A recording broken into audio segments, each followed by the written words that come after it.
جو مخلوق رات اور دن میں بستی ہے سب اسی کی ہے اور وہ سنتا ہے جانتا ہے۔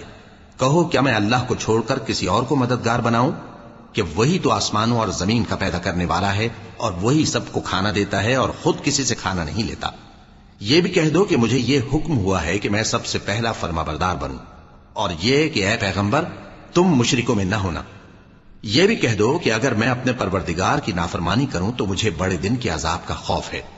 جس شخص سے اس روز عذاب ٹال دیا گیا اس پر اللہ نے بڑی مہربانی فرمائی اور یہی کھلی کامیابی ہے۔ اور اگر اللہ تم کو کوئی سختی پہنچائے تو اس کے سوا اس کو کوئی دور کرنے والا نہیں، اور اگر نعمت و راحت عطا کرے تو کوئی اس کو روکنے والا نہیں۔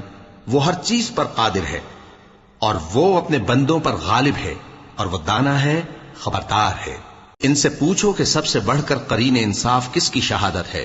کہہ دو کہ اللہ ہی مجھ میں اور تم میں گواہ ہے، اور یہ قرآن مجھ پر اس لیے اتارا گیا ہے کہ اس کے ذریعے سے تم کو اور جس شخص تک وہ پہنچ سکے آگاہ کر دوں۔